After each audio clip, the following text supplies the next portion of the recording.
Imitegeko ikomeye cyane muri guverinoma y'u Rwanda ndetse no muri diplomasi. Perezida Paul Kagame yongeye gukora ibyo benshi bita gushyira ibintu ku murongo, akora impinduka zitunguranye ariko zifite icyo zisobanuye kinini cyane mu miyoborere y'igihugu. Muri izi mpinduka nshya zasohotse harimo amazina aremereye cyane, arimo abajenerali bakomeye bazwi cyane mu mateka y'u Rwanda nka Lieutenant General retired Karenzi Karake ndetse na Major General Bayingana, bahawe imirimo mishya kandi ikomeye ya diplomasi mu bihugu by'amahanga by'ibihangange ku isi. Niki cyihishe inyuma y'izi mpinduka, kuki igisirikare gikomeje guhabwa inshingano zikomeye mu rwego rwa gisivile n'ubudiplomate. Komeza ubane natwe kugeza ku musozo w'iyi nkuru kuko tugiye kubicukumbura byose, turaguha ishusho yose y'ibisobanuro birambuye kuri buri wese wahawe inshingano. Kandi subscribe niba utarabikora kugira ngo utazajya ucikwa n'amakuru yacu ashyushye. Kuri wa gatatu rero tariki ya 10 Kamena mu Rwanda, mu masaha y'ikigoroba abantu bari bavuye mu kazi bageze mu rugo, habonetse inkuru ikomeye cyane ijyanye n'impinduka zikomeye mu nzego nkuru z'igihugu. Nk'uko bisanzwe mu muco w'imiyoborere ya Perezida Paul Kagame, iyabona ko inzego zikeneye amaraso mashya cyangwa se hakenewe imbaraga nshya mu kwihutisha iterambere n'imikorere, ahita akora impinduka adatinze. Izi mpinduka nshya zatangajwe mu itangazo ryaturutse mu biro bya Minisitiri w'Intebe, zikaba zishingiye ku bubasha bwite Perezida wa Repubulika ahabwa n'itegeko nshinga rya Repubulika y'u Rwanda. Bavandimwe, ntabwo ari impinduka zibasiye urwego rumwe gusa cyangwa abantu babiri, oya, ni impinduka zagutse cyane zasize zikoze kuba minisitiri bashinzwe za minisiteri zitandukanye zifatiye runini igihugu. Abanyamabanga ba leta, abayobozi bakuru n'ibigo bya leta bikomeye ndetse n'abadiplomate, ni ukuvuga bambasaderi bahagarariye u Rwanda mu bindi bihugu cyangwa se mu mahanga. Reka twinjire mu mizi y'iyi nkuru, turebe buri rwego, buri muntu wahawe inshingano n'icyo bivuze mu buzima bwa politiki, umutekano n'iterambere ry'u Rwanda. Reka duhere mu nzego za ministeri kuko ariho habaye impinduka zikomeye cyane zireba ubuzima bwa buri munyarwanda buri munsi. Turatangira kuri Bwana Damien mu Rwanashyaka. Uyu mugabo yahawe inshingano zikomeye cyane zo kuba minisitiri w'ibikorwa remezo mushya, minisiteri iremereye cyane izwi nka Mininfra. Iyi ni minisiteri ifatiye runini igihugu kuko ari ireba ibijyanye n'imihanda myiza tubona, amazi tuvana mu mavomero, amashanyarazi akwira mu byaro no mu mijyi n'ibindi bikorwa remezo byose by'igihugu. Mu Rwanashyaka asimbuye kuri uyu mwanya Dr. Jimmy Gasore wari umaze imyaka irenga 3 ayobora iyi minisiteri. Abantu benshi bakabibaza bati, Damien mu Rwanashyaka wahawe iyi minisiteri nini ni muntu ki? Uyu mugabo ntabwo ari mushya mu bijyanye n'ibikorwa remezo n'ubwubatsi. Yari asanzwe ari umuyobozi mukuru w'ikigo cyitwa UDL cyangwa se Ultimate Developers Limited, ikigo kizwiho kubaka inyubako zikomeye kandi zigezweho mu Rwanda zirimo na Vision City. Kubaje muri iyi minisiteri bivuze ko aje gukomeza kwihutisha imishinga minini y'igihugu y'ubwubatsi, azajya ubumenyi bwo mu nzego z'abikorera kugira ngo imishinga ikorwe vuba kandi neza. Tuvuye muri Mininfra tugiye muri Minisiteri y'Abakozi ba Leta n'Umurimo, iyo ni Mifotra. Aha naho hagarutse isura itari nshya muri politiki y'u Rwanda ndetse ikaba yari isanzwe imenyerewe. Madame Judith Uwizeye yongeye kugirwa minisitiri w'iyi Minisiteri y'Abakozi ba Leta n'Umurimo. Judith Uwizeye asimbuye Madame Christine Nkurikinka muri uyu mwanya. Christine Nkurikinka we akaba akomeje mu zindi nshingano za diplomasi nk'uko tuza kubigarukaho mu kanya gakurikira. Judith Uwizeye rero ni umuntu ufite ubunararibonye bukomeye kandi buremereye muri iyi minisiteri. Yabanje kuyobora mu myaka yashize ndetse akaba yarabaye minisitiri muri presidancy. Ibi birerekana ko leta y'u Rwanda iha agaciro gakomeye imicungire y'abakozi ba leta, ibijyanye n'imishahara yabo, imibereho yabo, bityo bakaba bagaruye umuntu ubisobanukiwe neza kugira ngo akomeze gusunika iryo terambere. Indi minisiteri yagizweho n'ingaruka zikomeye ni minisiteri y'ubucuruzi n'inganda Minicom. Aho Bwana Antoine Marie Kajangwe yagizwe minisitiri w'ubucuruzi n'inganda mushya, asimbuye Bwana Prudence Sebahizi kuri uyu mwanya. Antoine Marie Kajangwe nawe rero ntabwo ari umushyitsi cyangwa ngo abatazi imikorere y'iyi minisiteri, ntabwo abaza bakuru yaha ibintu bigeze kuko yari asanzwe ari umunyamabanga uhoraho cyangwa se permanent secretary muri iyi minisiteri nyine. bivuze ko azamuye mu ntera yimuka ava ku mwanya w'umunyamabanga uhoraho ajya ku rwego rwo hejuru cyane rwa minisitiri wuzuye. Ibi byerekana icyizere gikomeye yagiriwe n'umukuru w'igihugu mu gukomeza guteza imbere ubucuruzi bw'u Rwanda imbere mu gihugu no hanze yacyo, kuzamura ibyoherezwa mu mahanga ndetse no guteza imbere gahunda ikomeye y'inganda zikorerwa mu Rwanda izwi nka Made in Rwanda. Ntabwo izi mpinduka zagarukiye kuba minisitiri gusa, kuko no ku rwego rw'abanyamabanga ba leta state ministers habaye ugushyiraho amaraso mashya n'impinduka zikomeye. Minisiteri y'ibikorwa remezo Mininfra nk'uko twayivuze kare isa n'iyongerewe imbaraga zidasanzwe, kuko ubu yahawe abanyamabanga ba leta babiri bashya icyarimwe. Ibi bigaragaza uburemere bw'ibikorwa remezo muri iki gihe. Uwa mbere wahawe inshingano muri minisiteri ni Bwana Ahmad Zingiro, wagizwe umunyamabanga wa leta muri minisiteri y'ibikorwa remezo. Ahmad Zingiro si izina rishya mu matwi y'abakurikiranira hafi iby'ingufu n'amashanyarazi mu Rwanda. Mbere y'izi nshingano nshya za politiki yahawe, yari umuyobozi mukuru w'ikigo cy'igihugu cy'ingufu cyangwa se REG, Rwanda Energy Group.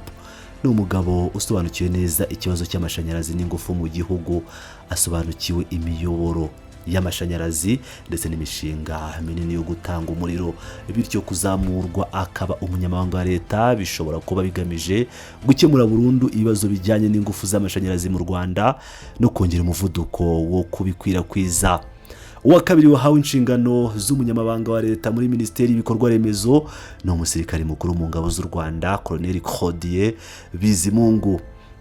Ibi ni ibintu bikunze kugaragara mu mikorere ya leta y'u Rwanda, aho abasirikare bakuru bafite ubuhanga bwihariye bahabwa inshingano za gisivili mu rwego rwo kugira ngo bazanemo ikinyabupfura cya gisirikare n'umuvuduko udasanzwe wo gukora ndetse n'umusaruro mu mishinga y'igihugu. Nk'uko bigaragara mu itangazo ry'ibiro bya minisitiri w'intebe, Colonel Bizimungu yari asanzwe ari umuyobozi mukuru wungirije wa brigade ishinzwe ubwubatsi mu ngabo z'u Rwanda izwi nka RDF Engineering Brigade. Ubunararibonye rero buhanitse afite mu bwubatsi bwa gisirikare nta gushidikanya na gato ko azabukoresha mu kwihutisha imishinga minini cyane y'ibikorwa remezo mu gihugu, cyane cyane imihanda n'ibiraro. Niba wumviye inkuru iri kugufasha gusobanukirwa naho igihugu kigana, kanda like kuri video, biradufasha cyane kugira ngo iyi nkuru igere kure n'abandi bantu benshi basobanukirwe. Reka noneho twerekeze mu mahanga turebe impinduka zabaye mu rwego rw'ubudiplomate n'abahagarariye u Rwanda. Hano niho hagaragaye amazina akomeye cyane kurusha ahandi, cyane cyane ay'abasirikare bakuru bagiye mu kiruhuko cy'izabukuru n'abakiri mu mirimo yabo. Ibi ni ibintu bisaba kubyumva neza. U Rwanda ruri gukomeza gushimangira umubano warwo n'amahanga ku rwego rwo hejuru cyane, kandi rwoherezayo abantu baremereye bafite amateka n'ubunararibonye buhambaye mu by'umutekano n'iperereza. Muri izi mpinduka, Lieutenant General uri mu kiruhuko cy'izabukuru cyangwa retired Karenzi Karake yagizwe ambasaderi w'u Rwanda mu gihugu cy'igihangange cy'Ubushinwa, asimbuye ambasaderi James Kimonyo wari umazeyo igihe kitari gito. Yitwara neza.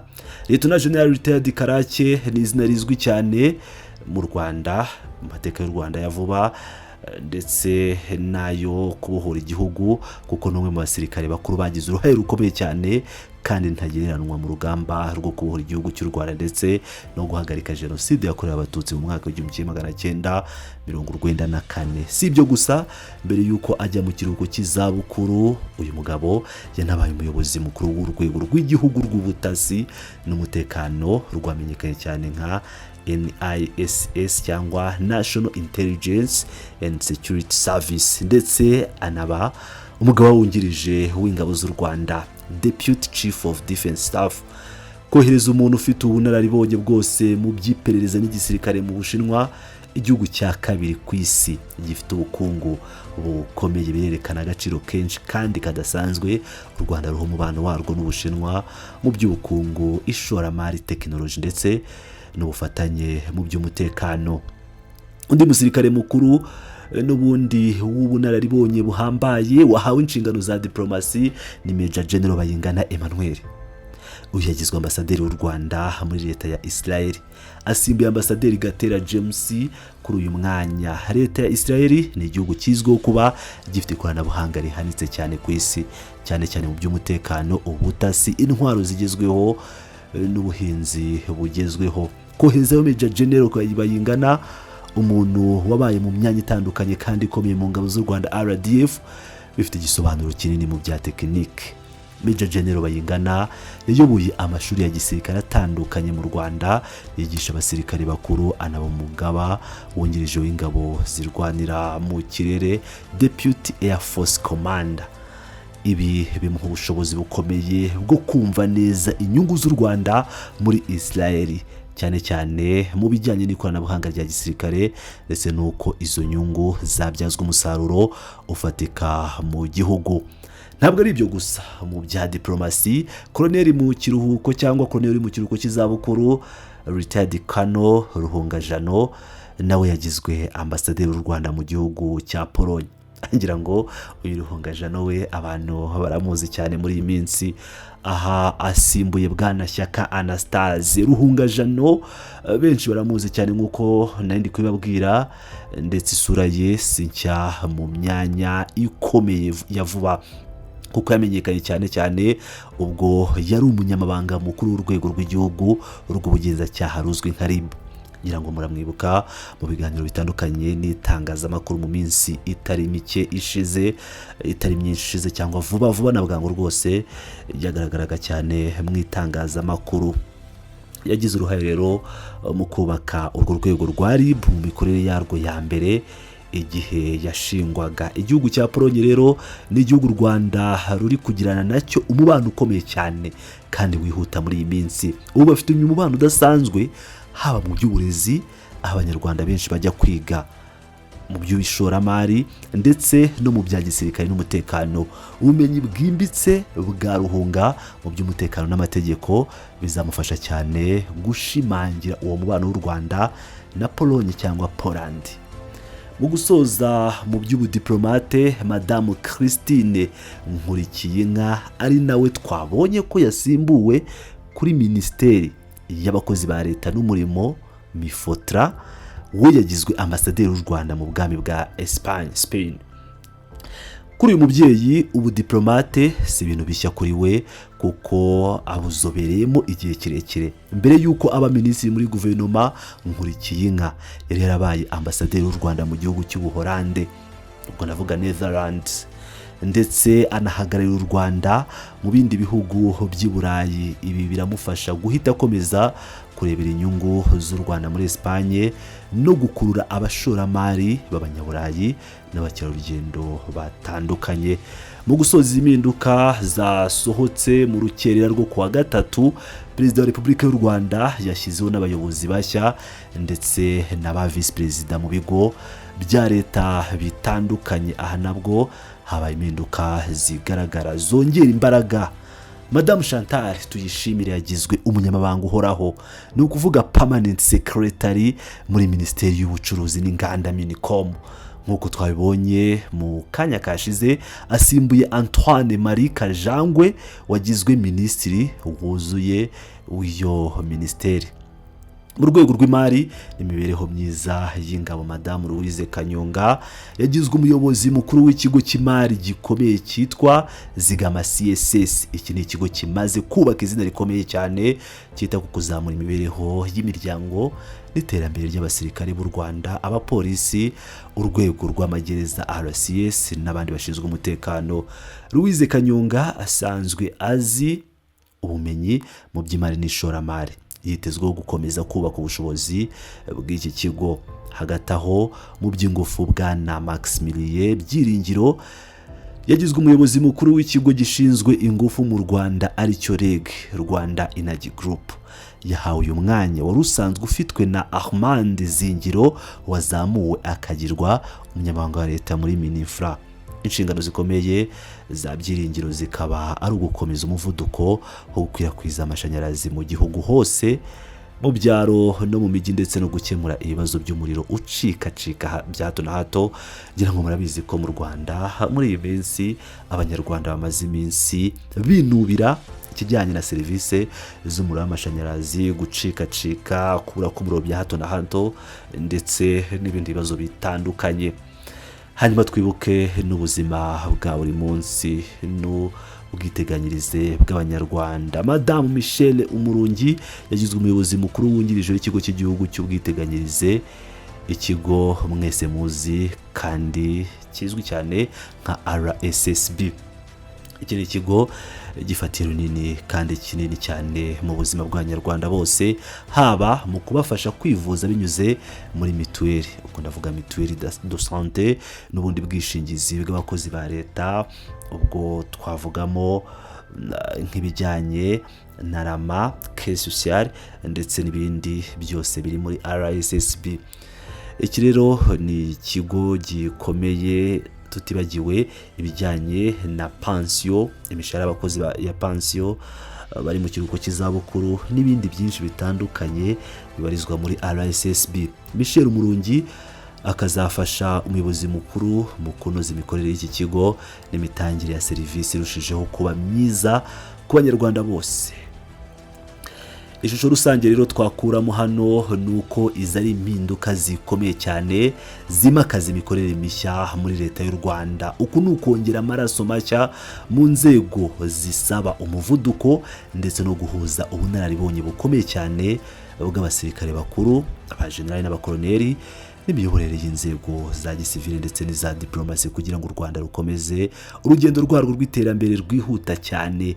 Ni impinduka zisobanura byinshi cyane ku cyerekezo cya Perezida Paul Kagame n'uburyo atekereza kuzamura inzego zibanze mu gihugu, yubaka ubukungu ari nakacunga neza umubano n'amahanga. Ese urabyumva ute? N'uwe muyobozi ubona wahawe inshingano zikomeye kurusha abandi bose twavuze? Ese urabona u Rwanda rwungutse iki gikomeye mu kohereza abajenerali b'inzobere guhagararira u Rwanda mu bihugu bikomeye cyane nk'Ubushinwa na Israel, aho kohereza abasivili basanzwe? Tanga igitekerezo cyawe ahabugenewe, ubundi dukomeze tubane 5 kuri 5. Wibuka gukanda like niba utarayikanda.